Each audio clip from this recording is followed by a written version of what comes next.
In the vast expanse of the Andromeda Galaxy, where civilizations rise and fall like cosmic tides, there exists a universal truth that every advanced species learns. Never underestimate your prey. The Zephyrians, masters of 1,000 worlds and conquerors of countless species, believed themselves apex predators of the universe. Their crystalline ships had swept across star systems like a plague, harvesting entire civilizations for resources and slave labor. They had perfected the art of subjugation, turning conquest into a precise science. But science, as any researcher knows, is built upon observation and hypothesis. The Zephyrians had observed humans from afar, a young species confined to a single blue marble in an unremarkable solar system. They saw primitive technology, constant internal conflicts, and what appeared to be a fractured society barely capable of space travel. Their hypothesis was simple. Humans would be their easiest conquest yet. They were about to discover that in the vast laboratory of space, even the most carefully constructed theories could be catastrophically wrong. Sometimes, the specimen you think is harmless is actually the most dangerous thing in the universe. Sometimes what looks like weakness is actually strength in disguise. And sometimes, the biggest mistake you can make is attacking something you don't understand. The Zephyrians were about to learn all of this the hard way. Commander Zektai stood on the bridge of the massive dreadnought Voidrender, his crystalline exoskeleton gleaming under the ship's bioluminescent lighting.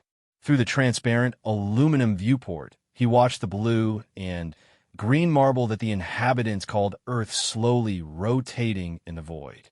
Such a small, insignificant world, yet it would soon be another jewel in the Zephyrian Empire's crown. The bridge hummed with activity as his crew prepared for what should be the simplest conquest in their military history. Data streams flowed across holographic displays, showing detailed scans of the planet below. The intelligence was overwhelmingly positive from a Zephyrian perspective. The human species appeared to be technologically primitive, politically fragmented, and completely unprepared for interstellar warfare. Status report. Zektai commanded, his voice resonating through the bioacoustic chambers that amplified Zephyrian speech. Subcommander Velnara approached, her movements fluid despite the heavy combat exoskeleton she wore. All fleet elements are in position, Commander. 47 dreadnoughts, 300 cruisers, and over 1,000 support vessels. The human defense satellites have not even detected our presence. Zektai notet abjoving. The Zephyrian stealth technology, developed over millennia of conquest, was far superior to anything these primitive humans possessed. They had been observing Earth for several rotational cycles, studying human behavior, technology, and military capabilities. The conclusion had been unanimous among the War Council. This would be their easiest victory.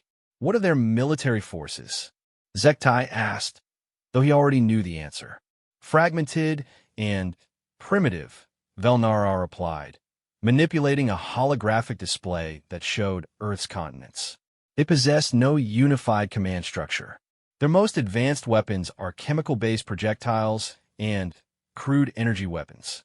Their space-based assets are minimal, mostly communication satellites, and a few research stations. Intelligence estimates complete planetary subjugation within 72 standard time units. The assessment was accurate, at least on the surface. Humanity in 2157 had achieved interplanetary travel within their solar system, but remained confined to their local space. Mars hosted several mining colonies, and the asteroid belt buzzed with harvesting operations, but their fastest ships would take decades to reach even the nearest star. Their weapons were indeed primitive by Zephyrian standards, and their political structure remained divided among various nation-states and colonial administrations. What the Zephyrians had failed to understand, however, was that humanity's apparent weaknesses masked something far more dangerous. Their fragmented political structure had fostered fierce independence and adaptability. Their primitive technology had been developed through centuries of warfare that had pushed innovation at a breakneck pace. and their confinement to a single star system had created a species that viewed their home not just as a planet, but as sacred ground worth dying for. Excellent, Zektai said, turning his attention to the tactical display. Begin Phase 1 of the subjugation protocol. Target their major population centers with electromagnetic pulse bombardment.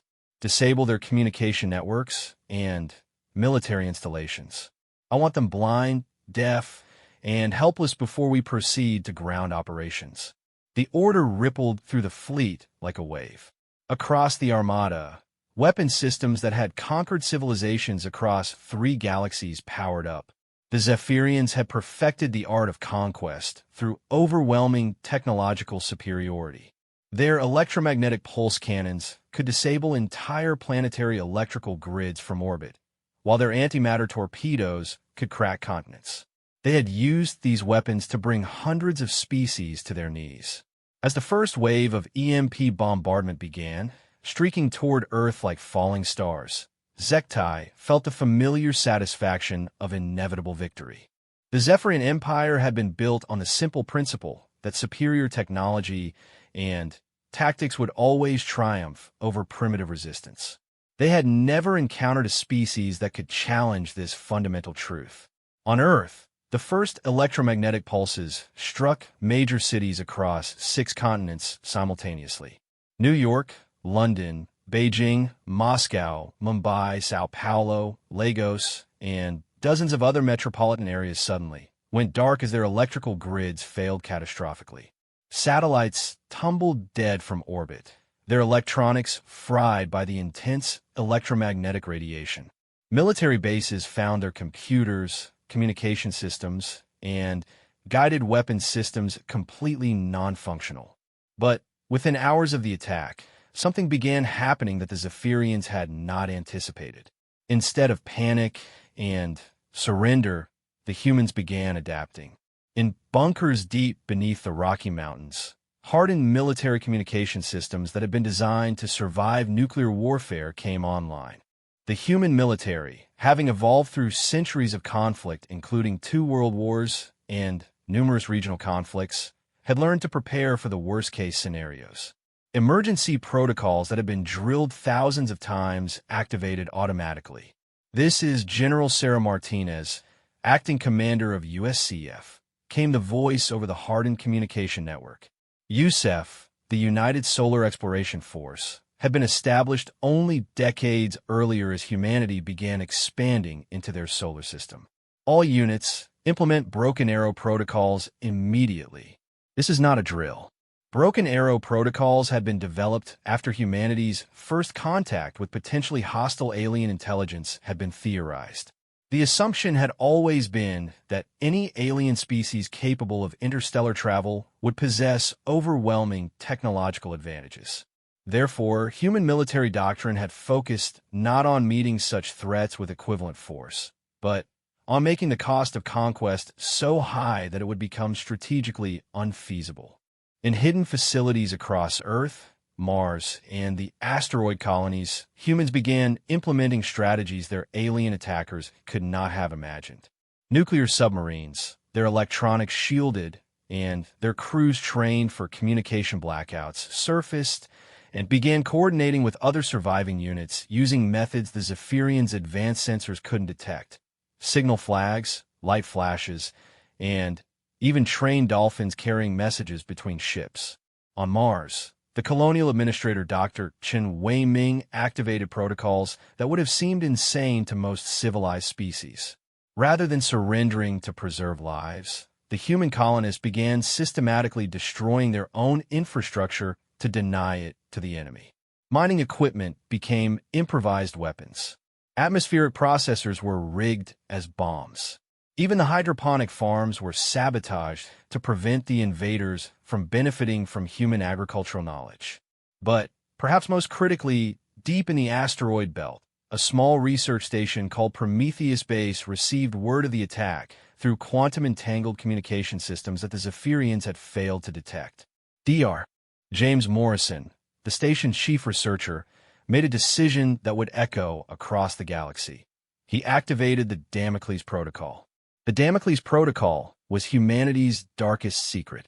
In preparing for potential alien invasion, human scientists had developed weapons so terrible that their own governments had classified them beyond top secret. Morrison's research station contained prototypes of weaponized nanotechnology, self-replicating machines designed to consume any material and convert it into more copies of themselves. It was a doomsday weapon that humanity had hoped never to use. But as Morrison watched the feeds from Earth showing the alien bombardment, he realized that humanity was facing extinction. And if humans are going to die, they would ensure their killers remembered them forever. Back on the Void Render, Commander Zektai observed the initial results of the electromagnetic bombardment with satisfaction. The human communication networks had indeed been crippled, and their major cities had gone dark exactly as predicted. Thermal scans showed that the primitive humans were gathering in large groups, presumably to surrender or seek guidance from their leaders. Phase 1 complete, reported Subcommander Velnara. Human communication systems are down across 94% of their planet. Their military installations show no coordinated activity. Shall we proceed to Phase 2? Phase 2 would involve selective kinetic bombardment of military targets, followed by the deployment of Zephyrian ground forces to secure strategic resources and begin the process of turning surviving humans into slave labor. It was a process they had refined over centuries of conquest. Poset Zektai Golman, target their remaining military installations. I want any possible resistance eliminated before our troops set foot on their world. The order was given, and antimatter torpedoes began raining down on Earth's military installations. Bases that had stood for decades vanished in brief, brilliant flashes as matter and antimatter annihilated each other completely. From orbit, it appeared that human military resistance was being systematically eliminated. But the Zephyrians were making their first critical error. They were fighting the war they expected, not the war they were actually in. Human military doctrine, forged through centuries of conflict with opponents of equal or near-equal technological capability, had always emphasized adaptability and unconventional tactics when faced with superior force. In hidden facilities that predated the space age, human engineers worked frantically to modify civilian equipment into weapons of war. In Detroit, automotive assembly lines were retooled overnight to produce armored vehicles using technology that wouldn't appear on Zephyrian sensors as threatening. In Switzerland, CERN's particle accelerators were being modified into weapons that could fire streams of charged particles with devastating effect. Most importantly, humanity's greatest weapon was beginning to activate: their collective intelligence. With traditional communication networks down, humans began using methods that their attackers couldn't jam or detect. Amateur radio operators, their equipment naturally hardened against electromagnetic interference, became the backbone of a new communication network. Messages were passed through chains of operators, creating a communication web that was actually more resilient than the centralized systems the aliens had destroyed. But it was Dr. Morrison's activation of the Damocles Protocol that would prove to be the pivotal moment in the conflict. The weaponized nanobots, designed to remain dormant until activated by specific quantum signatures, began their journey toward the Zephyrian fleet. They were invisible to conventional sensors, appeared as space dust to most detection systems, and moved slowly enough to avoid triggering collision avoidance systems.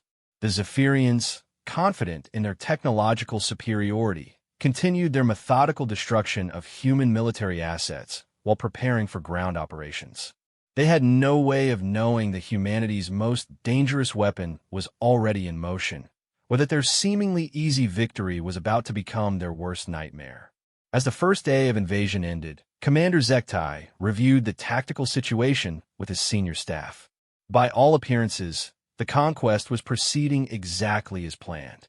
Human resistance was scattered and ineffective, their technology remained primitive, and their leadership appeared to be in chaos. Intelligence reports suggested that large portions of the human population were already preparing to surrender. Estimated time to complete pacification?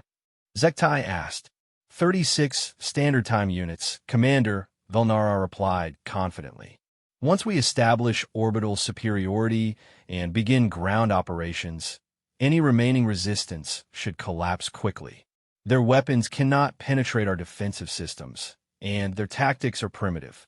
Neither of them could have known that in hidden bunkers across Earth, human military leaders were implementing strategies that had been developed specifically for this scenario. Operation Thermopylae, named after the ancient Earth battle where a small force had held off a vastly superior army, was designed to make every meter of Earth cost the invaders more than they could afford to pay. More critically, they could not have known that Dr. Morrison's nanobots were now less than 6 hours away from the outer edge of their fleet, or that these microscopic machines carried within their programming the accumulated knowledge of humanity's greatest scientific minds focused on a single purpose: the complete annihilation of any threat to Earth. The Zephyrians believed they had encountered just another primitive species ripe for conquest. They were about to discover that sometimes the most dangerous opponents are the ones who have nothing left to lose and everything to prove. The second day of the invasion began with what Commander Zektai believed would be the final phase of human resistance. Across Earth's surface, Zephyrian drop ships descended like metallic rain, carrying the first wave of ground troops to secure strategic locations. These soldiers, genetically enhanced and equipped with personal shields and energy weapons, had conquered civilizations that possessed technology far more advanced than humanity's primitive firearms and chemical explosives. The first landing zones were selected for maximum psychological impact. Major population centers where surviving humans had gathered. The strategy had been tested across dozens of worlds. Show overwhelming force, eliminate any organized resistance, and the remaining population would submit rather than face annihilation. It was a formula that had never failed. But as the first Zephyrian soldiers stepped onto Earth's soil, they encountered something they had never faced before: an entire species that refused to acknowledge defeat. In New York City, Staff Sergeant Maria Rodriguez crouched in the ruins of what had been Times Square, watching the alien drop ships land through the scope of a modified hunting rifle. Her unit consisted of 12 soldiers armed with weapons that, by any rational analysis, should have been completely ineffective against alien technology. Their bullets were made of conventional metal, their explosives were chemical-based, and their armor was nothing more than Kevlar and ceramic plates. "Remember the briefing," Rodriguez whispered in her radio, knowing that somewhere in the resistance network, other human units were receiving the same message. "Aim for joints, exhausts, anything that looks like a weak point. We're not trying to win this fight. We're trying to make them remember it." The first Zephyrian patrol moved through the rubble with the confidence of apex predators. Their energy shields shimmered around them like soap bubbles, deflecting the debris that fell from damaged buildings. Their sensors swept the area, detecting human life signs but dismissing them as non-threatening. After all, what could primitive projectile weapons do against energy shields designed to deflect plasma beams? Rodriguez squeezed the trigger. Her bullet, moving at nearly 3 times the speed of sound, struck the lead Zephyrian's shield and was deflected harmlessly away. As expected, but what the aliens didn't expect was that the bullet had been designed to fragment upon impact, sending dozens of small metal shards in unpredictable directions. One fragment, no larger than a grain of rice, struck a sensor array on the alien's helmet with precisely the right force and angle to crack its housing. The damage was minimal, almost insignificant, but it was the first time in the Zephyrians' military experience that a primitive projectile weapon had caused any damage at all to their equipment. The psychological impact was immediate and profound. Across the planet, similar scenes were playing out. Human resistance fighters were discovering that while their weapons couldn't penetrate alien shields, they could damage sensors, jam communication arrays, and create enough chaos to disrupt the Zephyrians' carefully planned operations. More importantly, they were forcing the aliens to expend resources and time on targets that should have been eliminated effortlessly. But the real surprise for the Zephyrians came when they attempted to secure Earth's industrial facilities. The aliens expected to find factories and refineries intact, ready to be retooled for their empire's needs. Instead, they found the humans had systematically destroyed their own infrastructure with a thoroughness that bordered on insanity. In Detroit, Lieutenant Velcura led a squad of Zephyrian engineers in what had been one of Earth's largest automotive manufacturing facilities.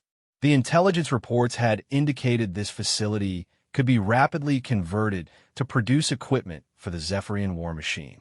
Instead, they found a twisted maze of molten metal and chemical fires. The humans destroyed their own factory, Velcura reported to the command ship, disbelief evident in his voice. Not just disabled it, they melted it down. The thermal residue suggests they used some kind of thermite compound mixed with exotic accelerants. On the Void Render, Subcommander Velnara received similar reports from across the planet. Steel mills have been turned into slag. Chip fabrication plants have been flooded with acid. Even agricultural facilities have been poisoned, their soil contaminated with compounds that would take decades to neutralize. They're destroying everything we came here to take, Velnara reported to Commander Zektai. It's completely illogical. They're eliminating their own ability to survive in order to deny us resources. Zektai studied the tactical displays with growing unease. The Zephyrian doctrine of conquest was based on the assumption that intelligent species would act rationally to preserve themselves and their civilization. The idea that an entire species would choose mutual destruction over submission was so alien to Zephyrian thinking that they had no contingency plans for it. Perhaps they believe we will show mercy if they demonstrate their willingness to die, Zektai mused. Increase the orbital bombardment. Target their remaining population centers. Once they see the true extent of our power, they will surrender. It was at that moment that Dr. Morrison's nanobots reached the outer edge of the Zephyrian fleet.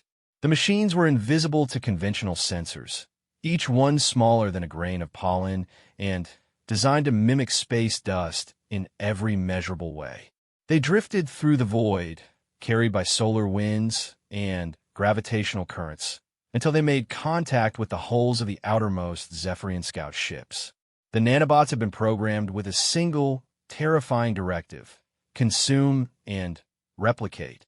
But, unlike biological viruses, these machines could break down any form of matter and use its component atoms to create more copies of themselves. They began their work at the molecular level, so slowly that their activity would not trigger any immediate alarms. Within the first hour, each nanobot had created 2 copies of itself. Within 2 hours, there were 4.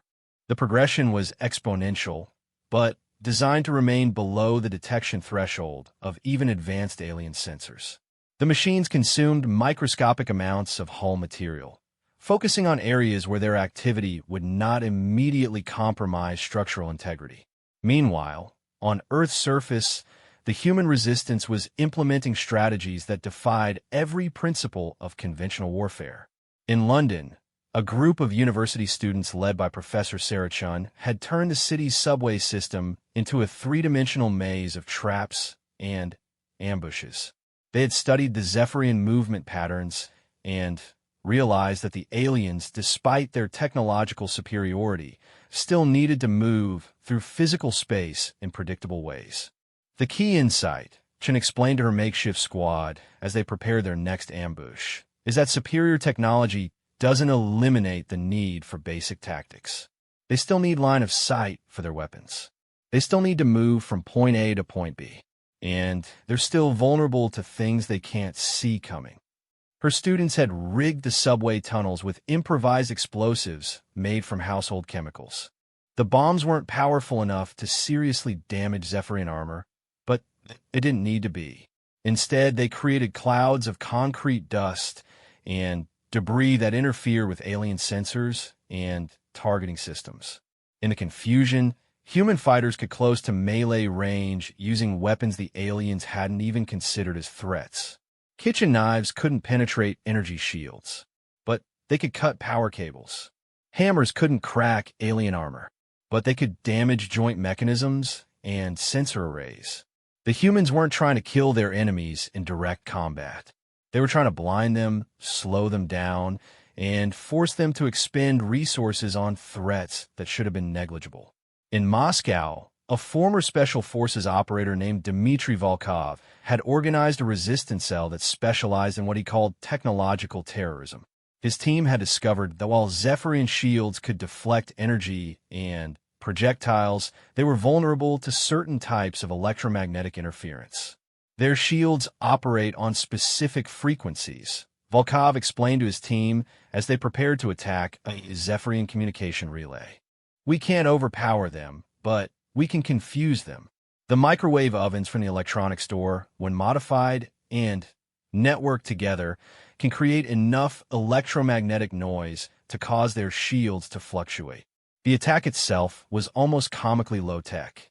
Volkov's team surrounded the alien facility with modified consumer electronics, creating a field of electromagnetic interference that made the Zephyrian shields unstable. In the 30 seconds of confusion that followed, human fighters armed with bolt cutters and industrial tools managed to damage enough alien equipment to force the evacuation of the entire facility. But perhaps the most effective human resistance came from an unexpected source: the planet's children. Cut off from their normal entertainment and education systems, Earth's young people had become a vast network of observers and messengers. They moved through areas the aliens didn't consider strategically important, gathering intelligence and passing information using methods that predated electronic communication. 10-year-old Emma Jackson in Sydney had become the unofficial coordinator for resistance activities in her sector, using a combination of hand signals, paper notes, and playground codes that were completely invisible to Zephyrian intelligence gathering. Her network of friends and siblings could track alien patrol routes, identify equipment vulnerabilities, and coordinate attacks with a precision that amazed adult resistance leaders. The aliens think like adults, Emma explained to a group of older resistance fighters who had sought her help. They look for adult patterns. They don't expect kids to be part of the war. That makes us invisible. Back in space, the nanobots continued their silent work. After 6 hours, they had consumed enough material to begin targeting critical systems. The machines had been programmed with detailed knowledge of Starship engineering principles, allowing them to identify and prioritize the most vulnerable components. The first sign of trouble came from the scout ship, Nebula's Edge. Engineering Officer Kolvara noticed that several hull sensors were showing irregular readings. The variations were minor, well within normal operational parameters, but they formed a pattern that suggested systematic interference. Run a full diagnostic on the outer hull sensors, Kolvara ordered his subordinates. Something is affecting their calibration. The diagnostic revealed that several sensor arrays had suffered microscopic damage to their housings.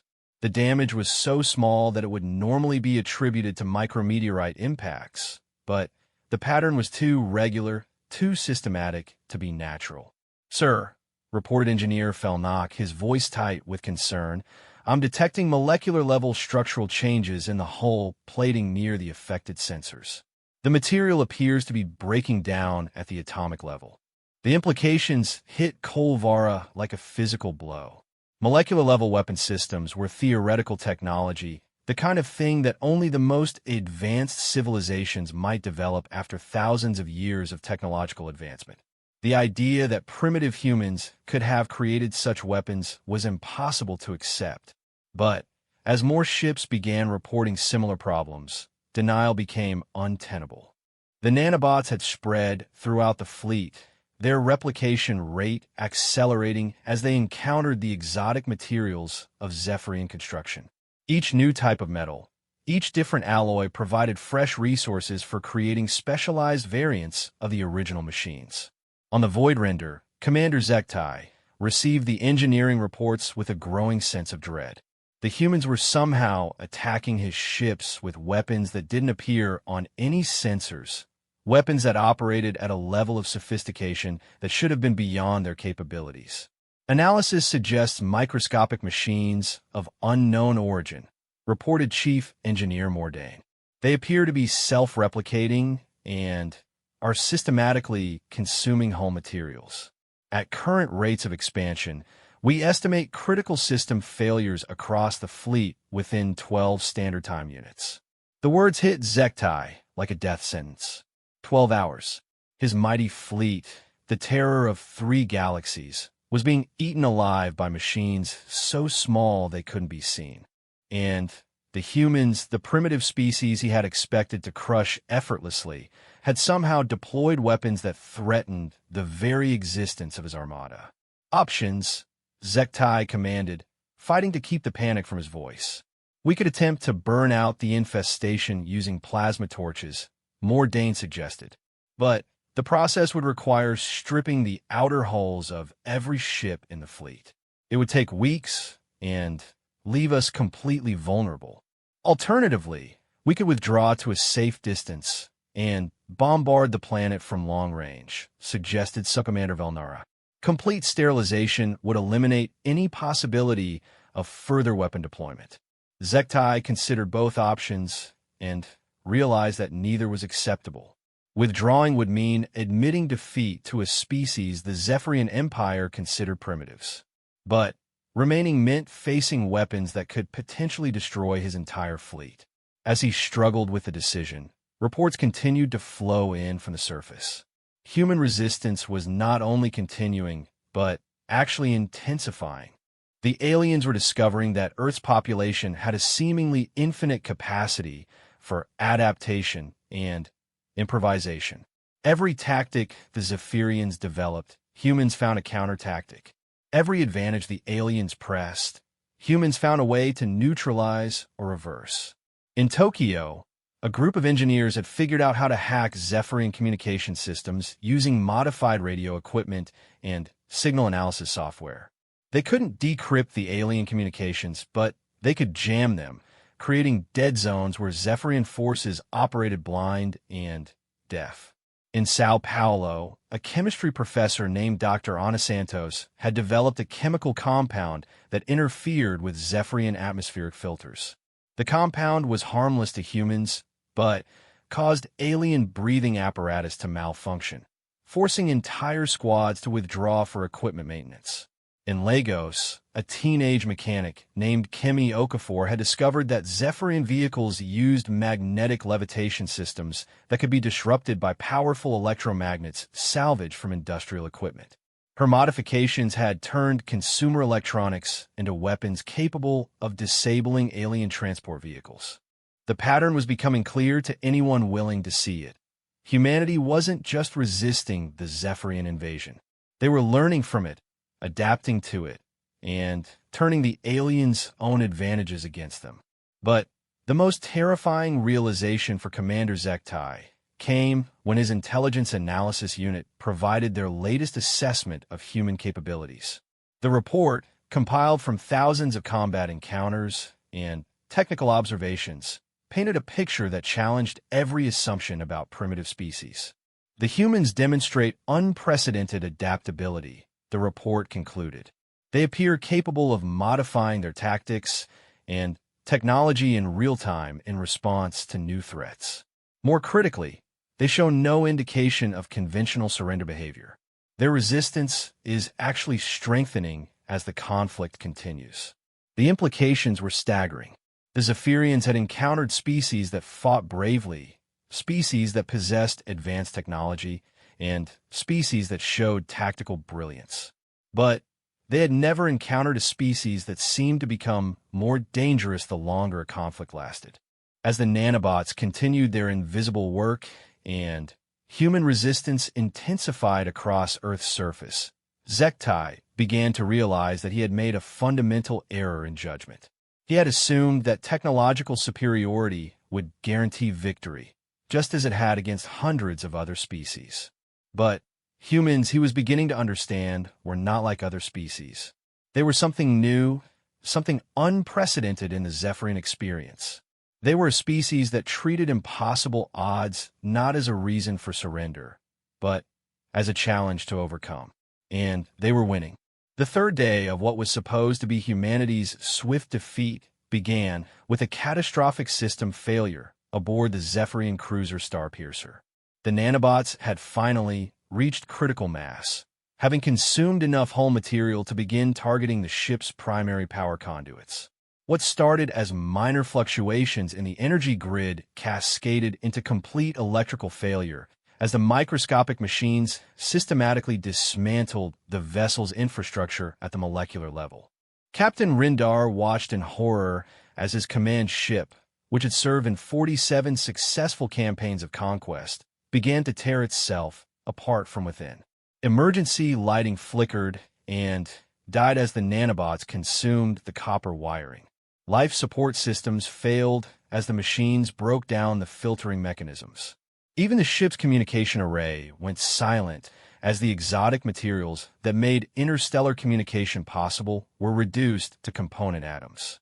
"Abandon ship," Rindar ordered, though he knew the evacuation pods were already compromised. The nanobots had spread throughout every system, every component, every piece of technology aboard the vessel. Within hours, the Starpiercer would be nothing but a cloud of disassociated atoms drifting in space. Across the Zephyrian fleet, similar failures were occurring with increasing frequency. The nanobots had evolved during their consumption, developing specialized variants optimized for different materials and systems. Some focused on hull metals, others on energy conduits, still others on the biological components that Zephyrian technology integrated into their machines. Commander Zektai stood on the bridge of the Void Render, watching his mighty armada disintegrate before his eyes.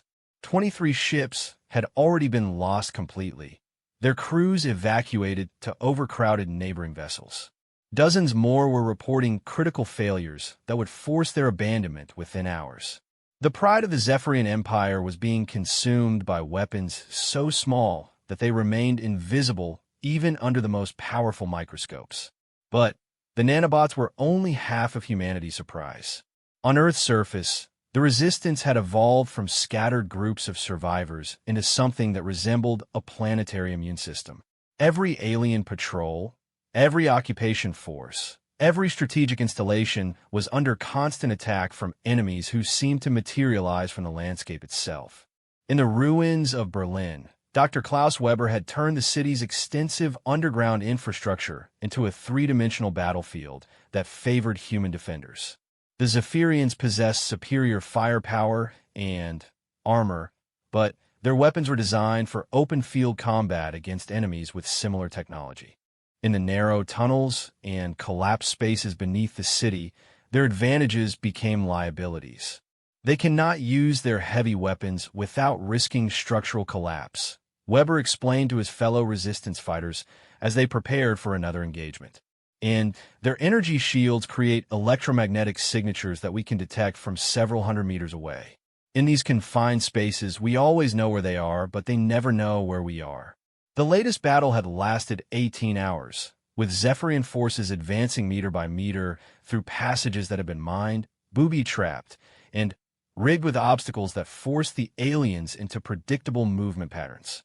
Human fighters armed with nothing more sophisticated than axes and crowbars had managed to damage enough alien equipment to force a full withdrawal from the sector. But perhaps more alarming to the Zephyrian command was the realization that humans were beginning to understand and counter their technology. In Mumbai, a group of electrical engineers led by Dr. Priya Sharma had successfully reverse-engineered a Zephyrian energy shield from damaged equipment left behind after a skirmish.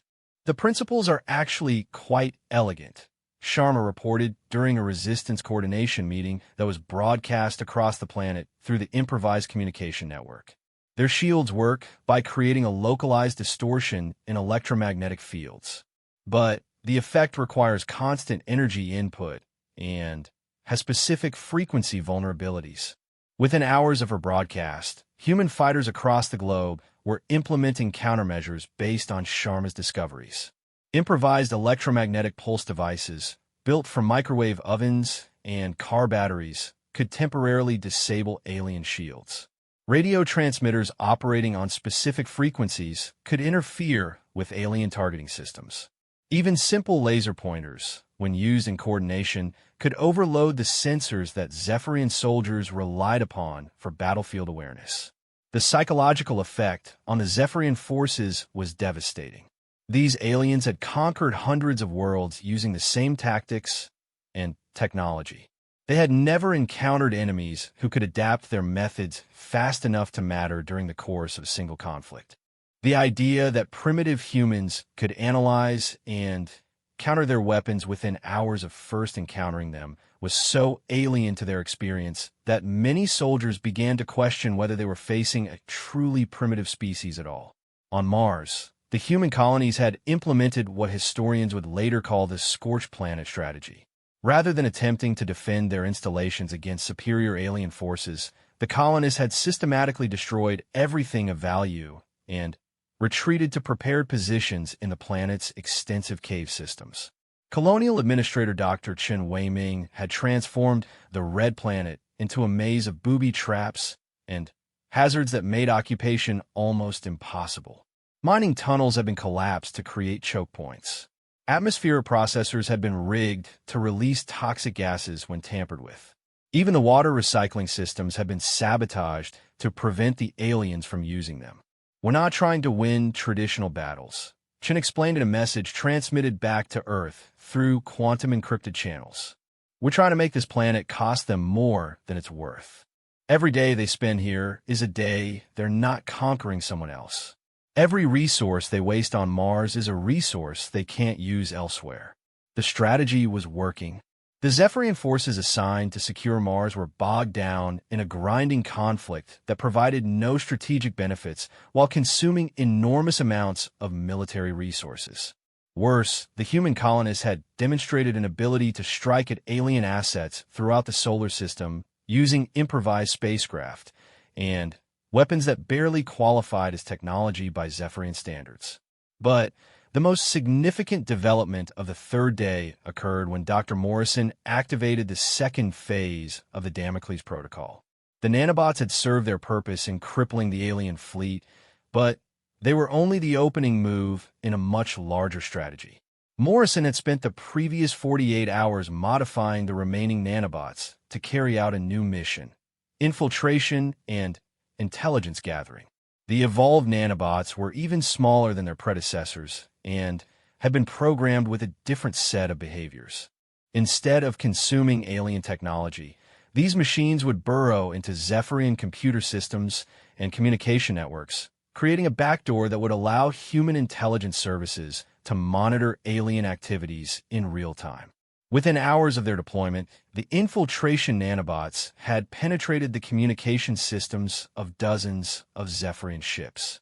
Dr. Morrison and his team found themselves with access to internal alien communications, tactical planning sessions, and strategic assessments that revealed the true scope of the Zephyrian Empire's vulnerabilities. This changes everything, Morrison reported to the human resistance leadership through encrypted channels. The Zephyrians aren't just losing this battle. They're terrified. Their own communications indicate that they've never encountered resistance like ours. More importantly, they're beginning to question their fundamental assumptions about warfare and conquest. The intercepted communications painted a picture of an alien command structure in crisis. The Zephyrian War Council was receiving reports of impossible human capabilities, technological adaptations that should have required decades to develop, and resistance strategies that defied every principle of rational behavior. Some alien commanders were beginning to suggest that humanity might be a species unlike any they had previously encountered. But the most revealing intercepted message came from Commander Zektai himself. In a private communication to the Zephyrian High Command, "The humans are not primitive," the message read. "They possess an adaptive capability that exceeds our models. Their technology may be inferior, but their strategic thinking is sophisticated. More critically, they appear to view this conflict not as a conquest to be endured, but as an existential threat requiring total commitment. I am beginning to doubt whether conventional subjugation protocols are applicable to this species." The admission that humanity was not what the Zephyrians had expected spread through the resistance networks like wildfire. For the first time since the invasion began, humans began to believe that they might actually win. This shift in human morale had immediate tactical consequences. Resistance cells that had been fighting defensive actions began launching coordinated offensives against alien positions. The attacks were still limited by the technological disparity between human and alien weapons, but they demonstrated a level of organization and tactical sophistication that the Zephyrians had not anticipated. In Cairo, a combined force of Egyptian military remnants and civilian volunteers launched a coordinated assault on a Zephyrian command post that had been established in the ancient city. The attack began with electromagnetic interference that blinded alien sensors, followed by a multi-directional ground assault that forced the aliens to divide their attention among dozens of simultaneous threats. The humans couldn't match alien firepower, but they had learned to exploit the limitations of Zephyrian tactics. The alien soldiers were trained to fight in open terrain against enemies with comparable equipment. When forced into urban warfare against opponents who understood the environment better than they did, their advantages became less decisive. "They fight like machines," observed Lieutenant Ahmed Hassan as his unit prepared for another phase of the assault. "Very sophisticated machines, but still machines. They have predetermined responses to specific threats. Once you understand the programming, you can predict their behavior." The observation was more accurate than Hassan realized.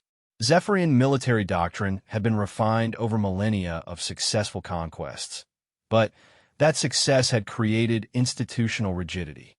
Their tactics worked so well against conventional opponents that they had never developed alternatives for unconventional warfare. Meanwhile, aboard the Voidrender, Commander Zektai was facing the most difficult decision of his military career. The nanobots had now crippled over half his fleet, and the remainder were showing signs of infection. His ground forces were bogged down in conflicts that were consuming resources without producing strategic gains. Most critically, intercepted human communications suggested that Earth possessed additional weapons that had not yet been deployed. "We have 3 options," Subcommander Volnara reported during an emergency strategy session. "We can continue the current campaign and accept the probability of fleet-wide destruction. We can withdraw beyond the range of human weapons and attempt long-range bombardment. Or we can request reinforcements from the homeworlds." Each option carried unacceptable consequences. Continuing the campaign meant risking the destruction of the entire invasion force. Withdrawing meant admitting defeat to a supposedly primitive species, which would damage Zephyrian credibility across their empire. Requesting reinforcements meant acknowledging that the initial assessment of human capabilities had been catastrophically wrong. But as Zektai weighed these options, he received intelligence that made the decision for him. The infiltration nanobots had revealed that humans were in communication with other species throughout the local galactic region. Messages were being transmitted to civilizations that the Zephyrians had conquered or were planning to conquer, sharing information about Zephyrian tactics, weaknesses, and vulnerabilities. The humans are not just defending themselves, Intelligence Officer Keelmeth reported with barely concealed alarm. They are actively organizing resistance among our subject species. If this information spreads, it could destabilize our entire imperial structure. The implications were staggering. The Zephyrian Empire controlled hundreds of worlds and species through a combination of technological superiority and the belief that resistance was futile.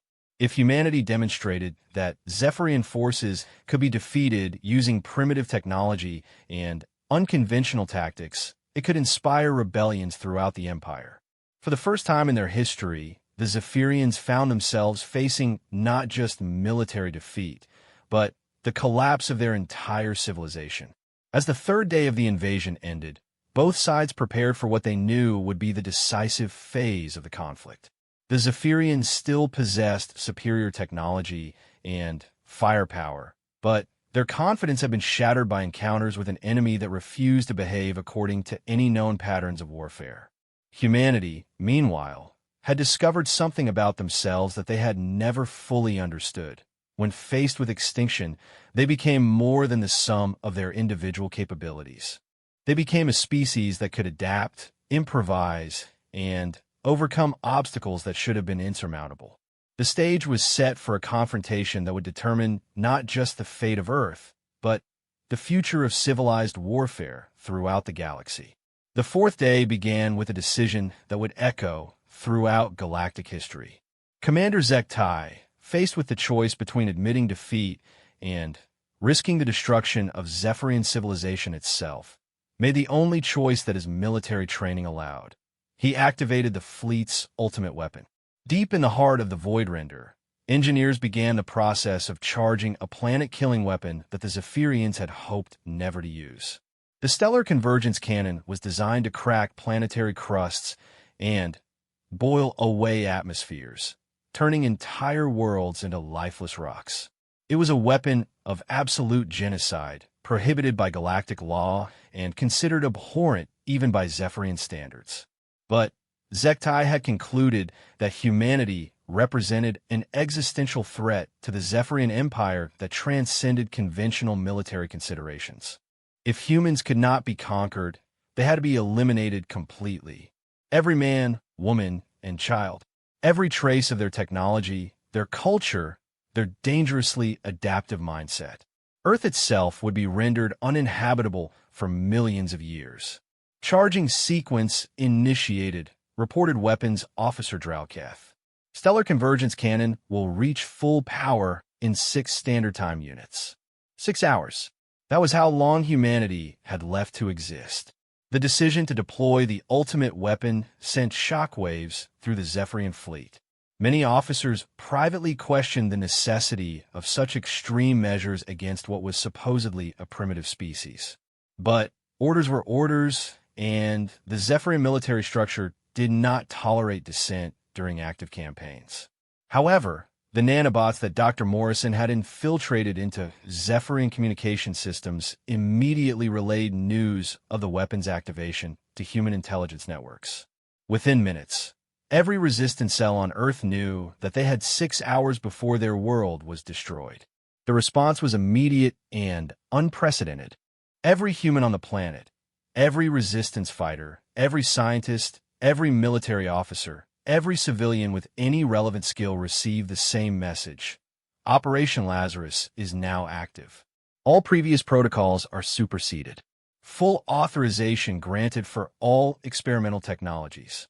Operation Lazarus was humanity's final contingency plan, developed in secret by Dr. Morrison and a small group of scientists who had recognized that conventional resistance might not be sufficient against truly advanced alien technology. The operation's name came from the ancient story of resurrection from death, because it was designed to bring humanity back from the brink of extinction through means that bordered on the miraculous. In hidden laboratories around the world, technologies that had been deemed too dangerous, too unpredictable, or too morally questionable for normal use were suddenly brought online. These were weapons and systems that human governments had banned or classified beyond top secret. Devices that pushed the boundaries of known physics and challenged the fundamental assumptions about what was possible. Dr. Morrison himself activated the most controversial element of Operation Lazarus, the Quantum Consciousness Protocol. Deep beneath the Antarctic ice, in a facility that officially did not exist, Morrison had been developing technology that could download and preserve human consciousness in quantum crystalline matrices. The original purpose had been to preserve humanity's greatest minds in case of species extinction. Now, it would serve a very different purpose. Beginning upload of tactical AI consciousness, Morrison announced to his skeleton crew of assistants. Full integration with planetary defense networks in 30 minutes. The system Morrison was activating was humanity's greatest secret, an artificial consciousness created from the combined knowledge and tactical expertise of history's greatest military minds. Sun Tzu, Alexander the Great, Napoleon, Patton, Rommel, and dozens of other legendary commanders have been reconstructed through historical analysis and neural modeling. This combined consciousness would coordinate human resistance with a strategic brilliance that no single human could match. But Operation Lazarus encompassed far more than artificial intelligence. In Geneva, CERN's particle accelerators were being reconfigured into weapons that could tear holes in space-time itself. In Tokyo, experimental teleportation technology was being weaponized to transport improvised nuclear devices directly into the heart of alien ships. In Moscow, weather manipulation systems originally designed for agricultural purposes were being modified to create atmospheric disturbances that would disrupt alien sensors and communication systems. Most significantly, in laboratories around the world, teams of scientists were implementing the final phase of the nanobot weapon system. The machines that had already crippled much of the Zephyrian fleet were being evolved into something far more terrifying: self-replicating constructors that could build larger weapons using the materials they consumed. The nanobots began consuming asteroid debris, space junk, and even the hulls of destroyed Zephyrian ships to construct what could only be described as space-based artillery. These weapons were crewed by advanced alien standards, little more than magnetic launchers that could accelerate chunks of metal to significant fractions of light speed. But they were being built in enormous quantities, and their targeting systems were controlled by the artificial consciousness that now coordinated all human resistance efforts. Aboard the Voidrender, Zektai watched the tactical display with growing alarm as the nanobots began constructing weapons platforms throughout the Earth system. His sensors detected hundreds, then thousands of small structures appearing in orbit around Earth, Mars, and the asteroid belt. Each individual weapon was primitive, but their collective firepower was beginning to approach the level of a major battle fleet. How is this possible? Zektai demanded of his technical staff. These weapons are appearing faster than any construction technology should allow. Chief Engineer Mordain studied the sensor data with barely concealed panic. They appear to be using molecular assemblers, Commander. Self-replicating machines that can construct complex devices from raw materials. This technology is theoretical even by our standards. The computational requirements alone should be beyond primitive capabilities. But humanity's secret weapon was not advanced computation. It was the willingness to take risks that more cautious species would never consider.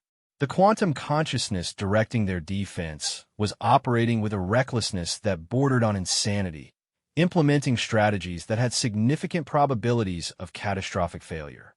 But when facing certain extinction, even a slim chance of survival was better than guaranteed death. The artificial consciousness began coordinating attacks that demonstrated a level of tactical sophistication that stunned the Zephyrian observers. Human resistance cells that had been operating independently suddenly began working together with perfect coordination. Diversionary attacks drew alien forces away from critical targets at precisely the right moments. Communication jamming occurred exactly when human forces needed to move undetected. The chaotic, improvised resistance that had characterized the first 3 days of conflict suddenly became a precisely orchestrated campaign. In orbit above Earth, the improvised human weapons platforms began their attack on the Zephyrian fleet. The weapons themselves were crude, but their targeting was supernaturally accurate. Chunks of metal accelerated to enormous speeds struck Zephyrian ships at points of maximum structural vulnerability. The alien vessels' energy shields, designed to deflect directed energy weapons, were far less effective against kinetic projectiles moving at relativistic speeds. But the most devastating human weapon was psychological. The Zephyrians had built their empire on the assumption that technological superiority guaranteed military victory. They had never encountered enemies who could match their adaptability with pure ingenuity, who could turn their own advantages against them, who could create effective weapons from materials that should have been useless. As Zephyrian ships throughout the fleet began reporting hull breaches from kinetic strikes, as communication systems failed due to electromagnetic interference, as ground forces found themselves outmaneuvered by enemies who shouldn't have possessed tactical coordination, the alien commanders began to realize that they were facing something completely outside their experience. The humans have achieved tactical coordination that exceeds our own capabilities, reported Intelligence Officer Keelmeth during an emergency briefing. Their resistance cells are operating with perfect synchronization across the entire planet. Their weapon deployment shows strategic planning that should require decades of preparation. Either our intelligence assessments were catastrophically wrong, or they possess technologies that we do not understand. The truth was both simpler and more terrifying than the Zephyrians could imagine. Humanity had created an artificial consciousness that combined the tactical genius of history's greatest military minds with the computational power of advanced technology and the reckless creativity that came from facing extinction. It was a weapon that could only exist in the brief moment between a species' technological adolescence and either extinction or transcendence. With 2 hours remaining before the stellar convergence cannon reached full charge, the artificial consciousness implementing Operation Lazarus made a decision that would have been unthinkable to any rational military strategist. It ordered a direct assault on the Void Render itself. The attack began with a coordinated strike from every improvised weapon platform in the Earth system. Thousands of kinetic projectiles converged on the Zephyrian flagship from multiple vectors simultaneously. The ship's defensive systems, designed to engage conventional weapons, were overwhelmed by the sheer volume of incoming fire.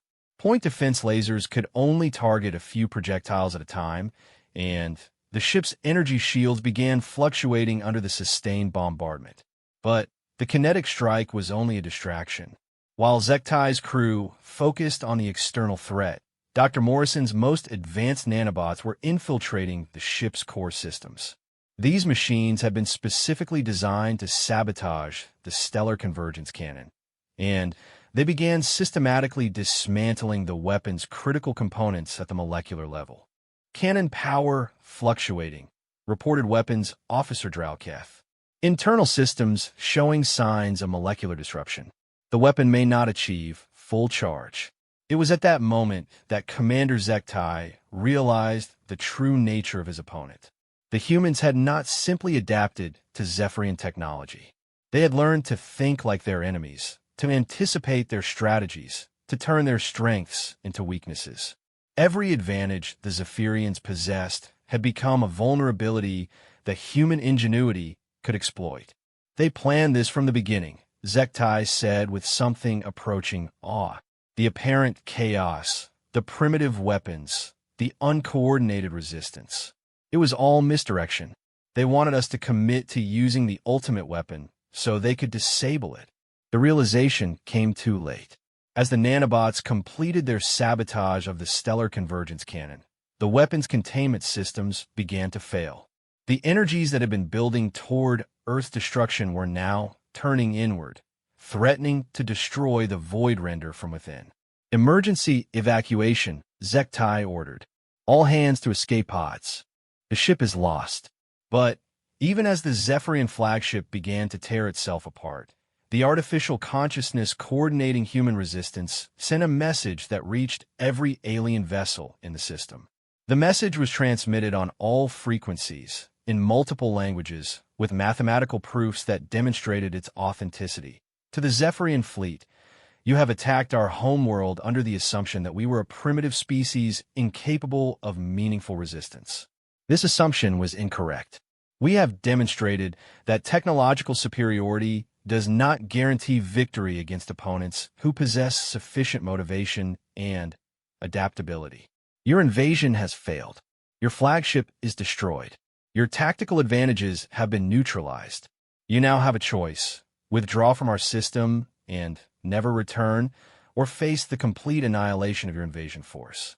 You have 1 standard hour to make your decision. The message was followed by detailed intelligence about Zephyrian military capabilities, tactical doctrines, and strategic vulnerabilities. Information that should have taken years to gather had been compiled and analyzed in a matter of hours. The humans were not just offering terms of surrender. They were demonstrating that they understood their enemies better than their enemies understood themselves. Aboard the remaining Zephyrian ships, the response was immediate and unanimous.